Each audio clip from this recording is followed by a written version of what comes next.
O lugar que é bom pra mim é onde eu quiser estar. A estrela ainda brilha, ela é quem vai me guiar. Ser guerreira é minha sina, batalhando pra vencer. Tenho voz pra ser ouvida, tenho sonhos pra viver. Não vão mais conseguir me anular, me calar. Ninguém vai me impedir de cantar e lutar. Seja em casa, no campo, na rua ou na praça, chega de mordaça, agora eu vou falar. Porque eu sou mulher pra fazer acontecer. Eu sou uma delas, são elas por elas, ocupando os espaços de poder. Porque eu sou mulher pra fazer acontecer. Eu sou uma delas, são elas por elas, ocupando os espaços de poder.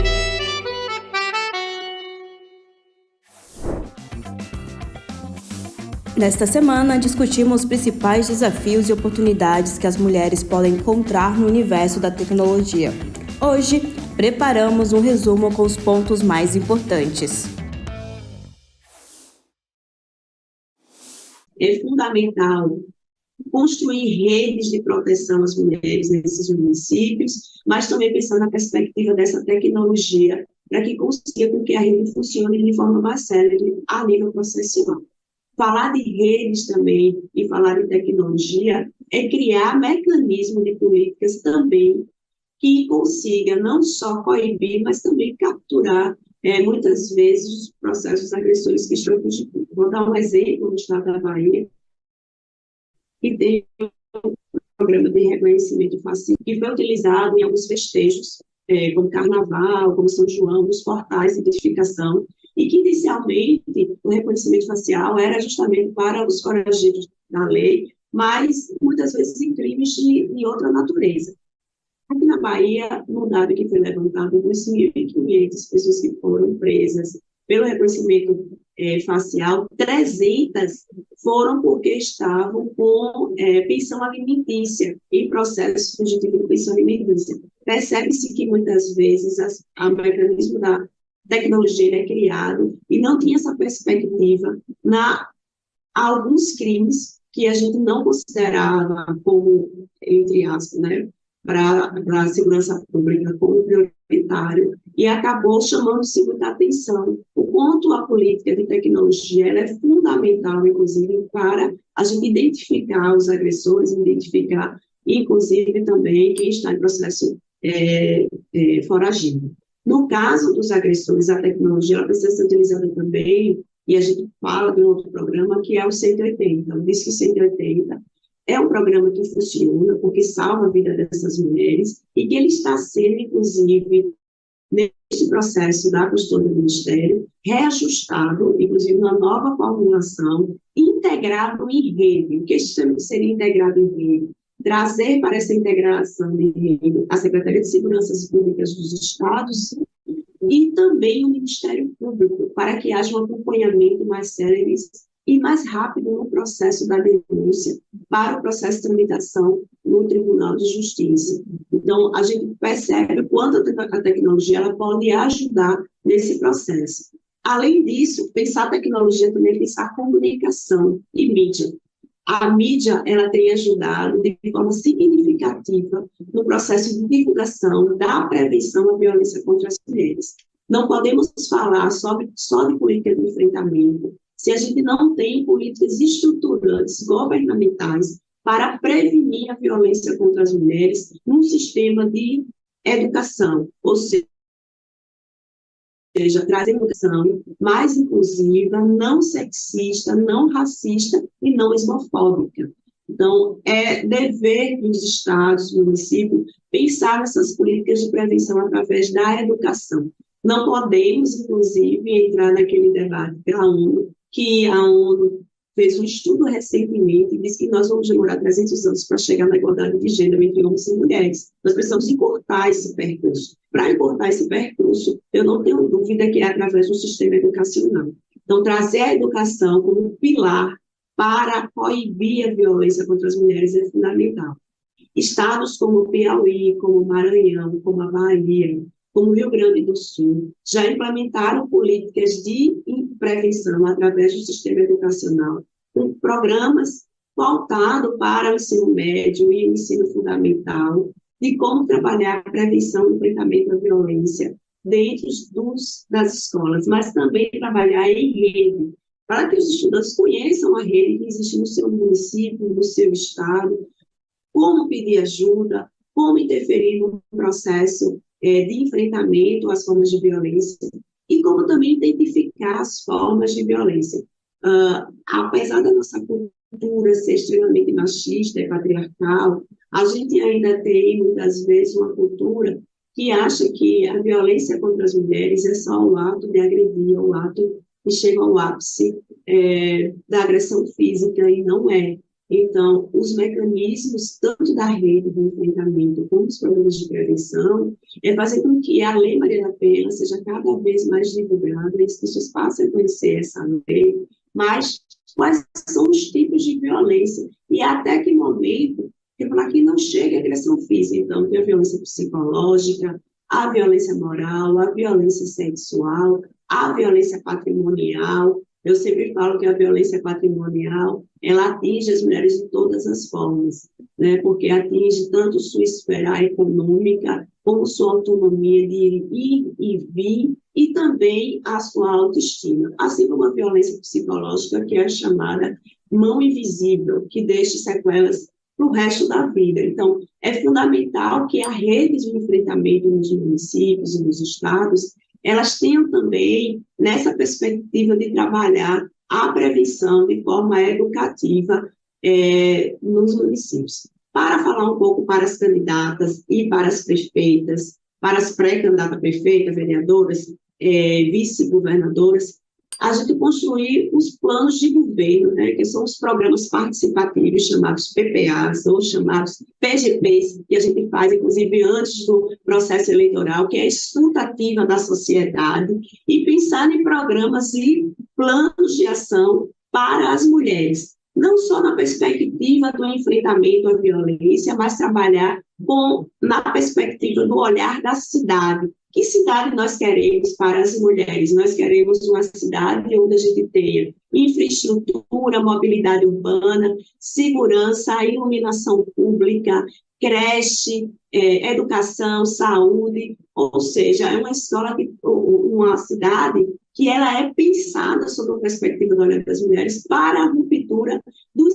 diversas formas de violência que as mulheres sofrem, que não é só a violência doméstica ou familiar, mas são outras violências, é a violência política de gênero, é a importunação sexual, é os crimes cibernéticos, são os crimes, muitas vezes, de violência sexual por conta de uma infraestrutura dentro de uma cidade que tem pouca iluminação pública, que coloca as mulheres e os nossos corpos, muitas vezes, na vulnerabilidade. Enfim, então, deixo aqui para as nossas companheiras que vão ser pré-candidatas, pensar nesse olhar de construir seus planos de governo nessa perspectiva de gênero e de forma também transversal. Nenhuma política pública ela é construída, pensada, articulada, sem escuta social e muitas vezes sem pensar sobre o prisma e o olhar das mulheres. Apesar, né, aliás, nós somos mais de 51% da sociedade, independente do estado, do município que vocês estejam, nós somos a maioria do eleitorado, nós somos a maioria da população e a maioria das beneficiárias de qualquer programa social. Então, nesse sentido, eu me coloco aqui à disposição do programa das nossas companheiras, para ajudar a construir esses programas de governo nessa perspectiva do crescimento, da perspectiva, inclusive, de garantir mais mulheres participando dos espaços de poder e decisão. Sem a nossa participação, não há democracia. A democracia é baseada no pilar da participação da sociedade e a participação das mulheres é fundamental nesse processo. Nós precisamos saber de que forma as mulheres contribuíram e como aquele confronto, aquela guerra, mas falando melhor, como a guerra da independência repercutiu na vida das mulheres escravizadas, libertas e livres da Bahia entre 1823 e em 1823, entre 1822 e 1823. Quando os especialistas, e são muitos, né, são indagados sobre o silêncio a respeito das mulheres, né, eles e elas geralmente informam que existe um silêncio na documentação sobre as mulheres, praticamente elas não são mencionadas. E aí é importante lembrar que trata-se de documentos que foram escritos principalmente por homens, autoridades coloniais, imperiais, religiosos, militares. Então, assim, não é uma documentação escrita pelas mulheres. E eu acho que esse é um argumento que me convence, mas é preciso chamar atenção para uma outra questão. A documentação, ela não fala por si só. Então, algumas perguntas precisam ser feitas para que possamos obter certas respostas. E eu desconfio que muitos dos nossos colegas, né, não tenham feito perguntas sobre elas. Né? Até porque isso é algo que apenas mais recentemente estamos vendo na produção historiográfica de maneira geral. Então, acho que nós precisamos revisitar ainda essa documentação, voltar a essa documentação já analisada, buscando saber sobre elas, e, inclusive, problematizando o silêncio dessas fontes sobre as mulheres. E, claro, no sentido de superar esse silêncio, acho que também precisamos fazer o que Anne Cleide Vasconcelos Farias fez em seu trabalho acadêmico. Ela lançou mão da memória, que é uma forma de tentar remontar esse passado a partir da memória popular. Porque, diferente dos livros de história, a memória, os populares não esqueceram, por exemplo, de Maria Filipa. A sua memória, a lembrança de seus feitos, eles continuaram nos relatos, nas canções, nas histórias desses contemporâneos ao longo do século XIX, chegando ao século XX e o século XXI. E outra coisa também que eu acho fundamental é a gente realmente fazer investimento da interdisciplinaridade para tentar reconstituir esse passado, lançar a mão da literatura, lançar a mão das artes de uma maneira geral, história, geografia, antropologia, enfim. As mais diferentes áreas precisam ser acionadas para que possamos acessar esse passado. Agora, sim, não dá para também ficar fazendo essa conversa e naturalizar as indagações que nós temos feito mais recentemente sobre as mulheres. Como eu disse antes, até bem pouco tempo, essas perguntas também não eram feitas em outro âmbito. E o que é que mudou? Por que temos percebido um aumento do interesse sobre as mulheres negras, em especial? A que podemos atribuir isso? E aí eu tenho que trazer para o nosso tempo mais recente, para a história mais recente, e lembrar da primeira Marcha Nacional de Mulheres Negras, ocorrida em 18 de novembro de 2015. Essa marcha foi deliberada no Encontro Internacional de Mulheres, uma reunião internacional de mulheres, em 2011, começou a ser construída em 2013, e ao longo de todo esse processo, até o dia de hoje, eu posso afirmar que nós estamos vivenciando um legado, onde as demandas das mulheres são colocadas das mulheres negras, são colocadas mais em evidência, cada vez mais tem havido interesse em saber o ponto de vista das mulheres negras de uma maneira especial. E aí eu não tenho como não lembrar daquela ideia de Angela Davis, quando ela diz que quando as mulheres negras se movimentam, toda a estrutura da sociedade se movimenta com ela, porque tudo se estabiliza a partir da base da pirâmide social, onde se encontram as mulheres negras. E por que eu digo isso? A mobilização, a organização das mulheres negras, do meu ponto de vista, tem contribuído, e aí muito em torno dessa marcha, que, claro, faz parte de uma luta que é muito antes de 2011, mas a organização de mulheres negras para construir essa marcha, ela também soma para o fortalecimento, serve de incidivo de inspiração para outros grupos historicamente oprimidos no Brasil. E aí, como não lembrar da organização das pessoas LGBTQIAP+, né, que estamos vivendo nos últimos, sei lá, 10, 15 anos, um período de muito mais visibilidade desse grupo. E aí, é importante dizer que dentro desse grupo nós temos mulheres, as mulheres lésbicas, as mulheres trans, as bissexuais, mas o grupo é muito mais complexo do que apenas as mulheres. E esse grupo tem tido uma visibilidade muito maior do que tinha antes. Eu acho que isso tem a ver com essa conjuntura construída por todas nós, por todas nós. Como não lembrar da primeira Marcha Nacional de Mulheres Indígenas, ocorrida em Brasília em 2019? Evidentemente que as mulheres indígenas estão aí fazendo a resistência desde sempre na história do Brasil, e temos acesso a poucas, nós temos ficado sabendo, o acesso à informação de como elas têm sido mobilizadas tem chegado muito pouco ainda para o grande público. Mas eu não posso perder de vista que, ao fazer uma primeira Marcha Nacional de 2019, de alguma forma, elas estão, sim, dialogando com o processo construído pelas mulheres negras anteriormente, e, é importante dizer, as mulheres indígenas foram aliadas desse universo muito diverso de negras que marcharam em Brasília em 2015. Eu estou citando só alguns exemplos, mas, assim, é preciso falar que essa mobilização toda tem resultado em conquistas. E aí eu quero lembrar da Lei do Feminicídio, né, de 2015, que é uma conquista que está dentro do processo de construção dessa marcha, e lembrar da Lei de Igualdade Salarial de 2023, né, que também faz parte de uma pauta antiga do movimento de mulheres, que apenas em 2023 foi sancionada, né, foi aprovada e sancionada pelo presidente Lula.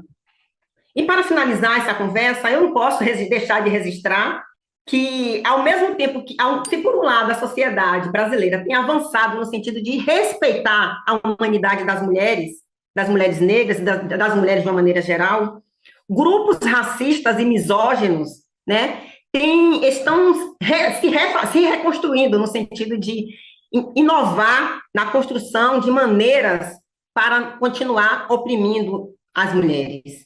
O último levantamento que teve, mostrando os cargos eletivos, né, dividido por estado, o quantitativo de ocupação de mulheres, né, nas vagas políticas tem sido muito pequeno com relação à proporção, né, com relação ao volume de vagas que se tem no Congresso, que se tem nas câmaras, né? Vejam que cargos eletivos, como no Amapá, eu vou destacar o Rio de Janeiro, né, que de 1.425 vagas são ocupadas por mulheres somente 132 vagas. Em Pernambuco, né, de 2.322 vagas, somente 266 são ocupadas por mulheres. Então, há uma subrepresentação feminina na política, e isso traz consequências que refletem principalmente, mas não unicamente na idealização, né, e construção, inclusive, de políticas e execução de políticas públicas que vão colocar a mulher no centro do debate. E aí veja que os algoritmos, eles se alimentam, né? Se a sociedade, né, mantém esse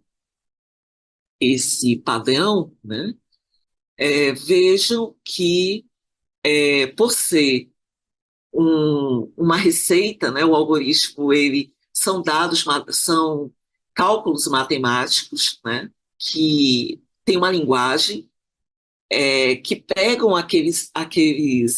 que faz com que se pegue um volume muito grande de dados e possa dali extrair respostas para determinados problemas, né, para determinadas situações. Então, se a gente tem uma situação como essa, o próprio filtro bolha, né, que é uma expressão do Parisé, que acontece nas mídias sociais, por meio de segmentações, isso vai cada vez mais entrando num ciclo, pois se, ora, né, se na sociedade as mulheres, mesmo num volume expressivo, né, porque nós temos a maioria, né, tanto na população como no eleitorado, são de maioria de mulheres. Dos filiados, né, nos partidos políticos, a maioria são homens, mas ainda assim, né, a representatividade da mulher na política é bastante desigual. Né? É só pegar um exemplo das eleições gerais de 2022, né, que as mulheres se candidataram, porém somente 311 delas foram eleitas, né, correspondendo a algo em torno de 18% do total de eleitos. Né? Então, as mulheres na política, né, ainda estão num número muito reduzido. Então, se você tem isso, né, tem esses dados da sociedade, a, aqueles algoritmos que se alimentam, né, desses bancos, desse pipeline, né, de dados, faz com que replique isso nas plataformas, né, tanto nos aplicativos, como nas redes sociais, como naquelas aplicações que são, inclusive, de ordem funcional, né, que vão, inclusive, determinar determinados direcionamentos. Um outro elemento também que a gente percebe, né, com relação à questão dos algoritmos nas redes sociais, é que muitas vezes, né, estudos apontam que as mulheres são as mais afetadas por desinformação.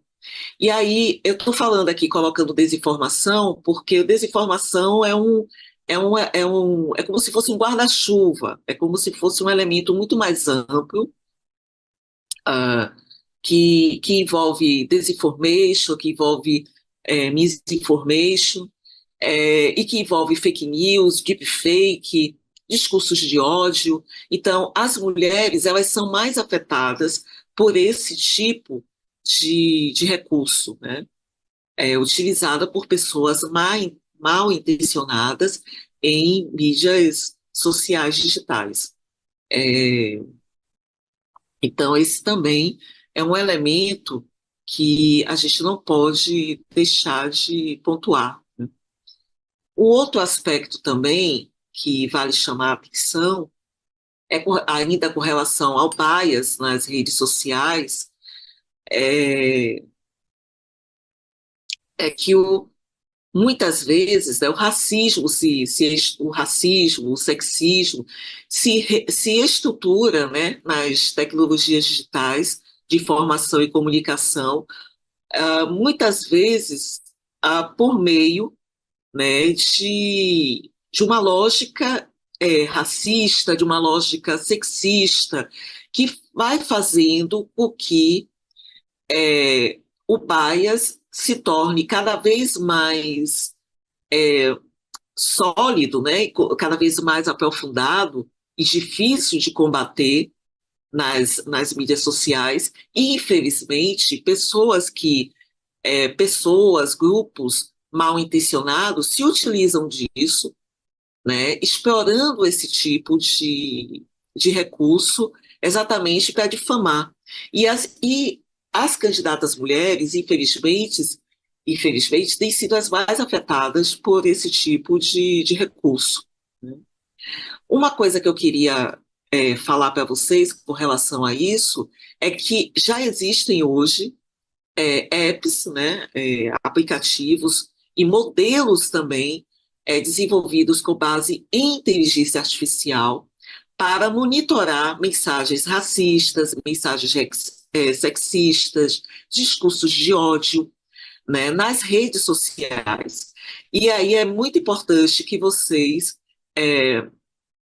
pensem que existe esse recurso e quando isso acontecer em mídias sociais da internet, né, como de amplo acesso, como Facebook, Instagram, essas né, da plataforma Meta, é, também Twitter, que imediatamente, né, a candidata, né, e nós mulheres, principalmente porque somos as mais afetadas, que a gente pense imediatamente que é necessário denunciar aquele post na plataforma e evitar ficar discutindo, evitar ficar debatendo, tentando desmentir aquela postagem.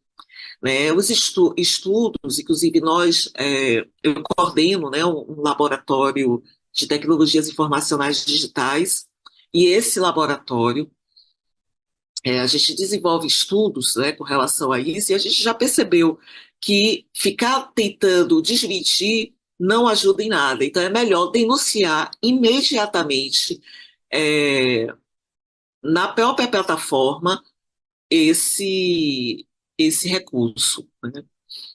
esse, é, esse post que afeta, que lhe prejudica de alguma forma. Também naquelas redes sociais subterrâneas, né, como Telegram, como WhatsApp, também tem como denunciar, ou seja, é só ir lá nos três pontinhos, né, que essas bases têm, vai nos três pontinhos e lá tem um local de denúncia. E ali você denuncia a postagem, ou denuncia o grupo, né, ali nos três pontinhos, e de forma intuitiva, ali também tem o espaço onde você pode denunciar a postagem ou denunciar o recurso, né? Esses são pontos, né, que eu gostaria assim, de destacar. E, para finalizar, eu queria abordar com vocês, ainda, principalmente destacando, né, as fake news relacionadas a algoritmos e sexismo nas redes sociais, nesse campo atual, né, do, do processo eleitoral, é que no mundo atual a desinformação pode se espalhar rapidamente, né? Especialmente nessas plataformas de redes sociais digitais. Então, para desmascarar, a, eu acho que é importante a gente destacar alguns mitos, né, que se fala a respeito dos algoritmos envolvendo sexismos nas redes sociais. Bom, o primeiro mito é que algoritmos são completamente parciais e neutros. Bom, isso não é verdade. Os algoritmos eles são criados por seres humanos e, portanto, como toda tecnologia, não é neutra. Né? Podem refletir os preconceitos, os valores dos seus criadores. Eles podem, inclusive, ser influenciados por dados, né, por pipeline de dados que são treinados e naquele momento do treinamento podem sofrer vieses e podem também, e se forem, inclusive, alimentados com dados que já trazem vieses sexistas, os algoritmos vão criar padrões que vão desenvolver essa discriminação. O segundo mito é que não há evidências de que algoritmos discriminam com base no gênero. Isso é um mito, né? Estudos têm mostrado que algoritmos de recomendação e segmentação de anúncios podem sim apresentar vieses de gênero, né, como é o caso de anúncio para empregos que eu sinalizei antes. O terceiro mito que diz o seguinte, é que algoritmos das redes sociais tratam todos os conteúdos de forma igual. Isso também é mentira. Né? Os algoritmos priorizam conteúdos com base em engajamento e no que amplificar e também no desejo de amplificar narrativas que tendem a ser polarizadoras, que tendem a ser, infelizmente, até prejudiciais, porque dão mais like, porque dão mais curtidas. Então, conteúdos que reforçam estereotipos de gênero podem receber mais visibilidade e gerar, infelizmente, engajamento. E por isso que as mulheres são mais afetadas. O quarto mito é com relação à responsabilidade, dizer que a responsabilidade é apenas dos usuários em relatar conteúdo sexista. Bom, isso também é mito, porque enquanto os usuários desempenham um papel importante nas plataformas de redes sociais, tem a responsabilidade também de criar e manter algoritmos que minimizem esses vieses, né, e promovam a equidade. O quinto e último mito é a solução, que a solução para o sexismo nas redes sociais é simples e rápida. Isso não é verdade, infelizmente. A gente precisa fazer um trabalho realmente de base, educar as pessoas com relação à desinformação, com relação ao que o algoritmo, né, ao alcance que o algoritmo pode ter e como se posicionar nas redes sociais para evitar ser atingido e evitar também criar prejuízo para os outros, né? Resolver o sexismo algorítmico é complexo, assim como resolver o racismo algorítmico. É complexo e exige um esforço contínuo. Envolve não apenas ajustes técnicos nos algoritmos, mas também uma abordagem ampla, que envolva políticas claras, transparência, inclusive das plataformas também, principalmente nesse período de eleição. Algumas dicas sobre o Instagram. O algoritmo, ele sempre muda, sempre, mas tem coisas que permanecem iguais. Então, assim, a valorização da imagem. O Instagram, ele é a rede que valoriza o belo, digamos assim, né? Por mais que seja discutível esse conceito.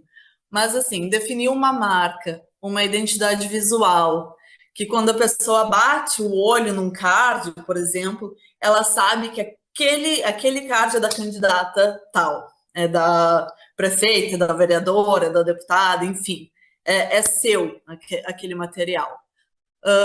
Outra coisa, foto de perfil que mostre bem o rosto, sem muita informação, né? Que a pessoa olha ali naquelas bolinhas dos stories e já veja que você é você. Uma boa biografia, né? Então, assim, sucinta, que diga ali, sou pré-candidata a vereadora pelo PT Porto Alegre. E daí ele marca o arroba do perfil do PT Porto Alegre, do PT Natal, Curitiba, enfim, de onde for a cidade. É interessante ter sempre vinculado uma conta a outra para saber, então, né, quem é, da onde vem essa candidatura. Pode colocar, por exemplo, então, sou pré-candidata a vereadora pelo PT Porto Alegre, sou mulher feminista, ecossocialista, mulher trans, mulher preta, professora, advogada, enfim, de 3 a 4 tópicos curtos, mas que defina você como mulher e como uma mulher política, uma mulher atuante na política, né? Quais são essas bandeiras? Enfim, isso vale a pena estar ali, porque a pessoa já é a primeira informação que ela tem, né? Ela já bate o olho e já sabe o que pode vir ali pela frente. Também ter um link na bio, que é importante para ter as outras redes ou alguma página da candidatura, algum site, se já houver. Uso de vídeos. Então, assim, qualidade de imagem e som são fundamentais. Então, vale sim o investimento num bom celular, se puder, numa boa câmera também, mas que esse celular ele tenha já uma boa câmera. E no microfone que garanta sempre, então, que tenha sempre imagem e som de qualidade, né? Para que a pessoa vá assistir o vídeo e tenha muita clareza daquilo que está sendo dito, de quem está falando, principalmente nessas agendas de pré-candidatura, de campanha, que aquele monte de gente sempre vão ter um microfone que a pessoa que está assistindo o vídeo, ela entenda bem aquilo que está sendo dito, sempre vídeos legendados também é importante, porque muitas vezes a gente não está ouvindo, mas está lendo ali o que está sendo dito. Os vídeos, né, os Reels, eles têm 1 minuto e 30 de duração, e aqueles 3, 5 primeiros segundos, eles são fundamentais para que a pessoa que está assistindo, ela queira continuar assistindo o vídeo. Então, pode começar, por exemplo, dando como se fosse um título daquele assunto. Não sei, alguma denúncia que vai fazer. Em vez de começar, estamos aqui no Ministério Público. A gente começa já como se fosse um título. Então, assim, o prefeito de tal cidade é investigado por corrupção na compra de livros, por exemplo, né? Porque daí já vai direto ao ponto, e a pessoa que está assistindo aquele vídeo, ela pensa, opa, peraí que tem coisa aí, né? E ela se interessa a assistir aquele vídeo até o final. Então, o conteúdo, ele acaba sendo posto, porque senão fica mais um vídeo de agenda em 1 milhão de vídeos que aquela pessoa vai estar vendo. Então, esses primeiros segundos, eles são fundamentais para prender a atenção. Então, pensar sempre assim, qual seria o título desse assunto, né, que está sendo tratado, e começa por ele aí, desenvolve o vídeo. A polêmica nas redes, ela sempre rende, né? Porque isso faz com que as pessoas, elas compartilhem, comentem, interajam, o que dá mais alcance. Mas é sempre bom lembrar que com muita responsabilidade e compromisso com a ética e a verdade, né? Então, assim, a gente vê que a gente acaba consumindo muito conteúdo sensacionalista, por exemplo, porque é para isso que o algoritmo trabalha, essa é a maior entrega. Mas acaba rendendo mais porque o algoritmo, ele acaba trabalhando a favor desse tipo de entrega, né? Mas então é sempre importante lembrar que, ainda que um conteúdo seja polêmico, a gente sempre tem que tratar ele com responsabilidade e compromisso ético com a verdade, né? Sempre checando as informações, porque, enfim, a gente não trabalha com fake news, né? É sempre bom usar a interação dos stories para conseguir mais engajamento. Então, ali, sempre usar as ferramentas novas que a rede está colocando à disposição. Por exemplo, colocar link, colocar foto, colocar música, pensar qual é a música que está bombando naquele momento, sempre estar de olho nas trends que estão acontecendo. E nos stories, usar as ferramentas que o Instagram tem disponibilizado. Por exemplo, o uso de stickers. Eles é uma ferramenta onde aumenta muito o alcance da sua publicação ali nos stories, porque, por exemplo, um sticker de 4 imagens deste mês, e aquilo ali vai ter um alcance muito maior. Tu coloca 4 fotos ali daquele mês, ou enfim, o que diz naquele sticker, e outras pessoas também vão usar aquele mesmo, e vai acabar tendo maior alcance nessa publicação nos stories. Então, é sempre importante. As enquetes, caixinhas de pergunta, testes, também são importantes porque o público, ele vai ali e interage com aquilo. Então, ele é importante tanto para o algoritmo entender que o conteúdo é relevante, quanto para a sua resposta para o seu seguidor, para aquele possível potencial eleitor, eleitora, né? A interação é fundamental para criar o vínculo com a pessoa que está do outro lado. Então, assim, se postou um vídeo, postou um card, enfim, uma foto, o que for, sempre responder os comentários. Sempre. Todos os comentários. Se tem mensagem na DM, responde, porque a pessoa se sente valorizada, que a opinião dela também vale, né? E que existe ali um vínculo entre vocês. Sempre bom ter uma ferramenta de análise. Então, ter um profissional que faça as métricas para ver o que está funcionando ou não no perfil, assim também para mapear qual é o público que acessa mais, engaja mais no seu perfil e direcionar melhor a produção de conteúdos. Então, de repente, assim, a gente tem uma faixa etária jovem, de 18 a 25 anos, qual é o tipo de conteúdo que essa faixa etária consome? Vai consumir vídeo mais dinâmico, vai interagir mais nos stories, enfim. Se é um público mais velho, de repente a gente trabalha com outra abordagem, né? A gente vai mais em fotos, enfim, sempre tem que estar atento a quem que está do outro lado para a gente adaptar melhor o conteúdo. Daí a análise das métricas é sempre bom. Existem ferramentas que fazem isso, mas também é sempre bom ter um profissional que saiba analisar o que está sendo posto, funcionando ou não funcionando, e de que maneiras também a gente pode cada vez mais furar a bolha, né? Porque a gente não quer falar só para quem já está nos ouvindo, né? A gente quer falar para outras pessoas que talvez nem nos conheçam. Enfim, mantendo a ética e a autenticidade.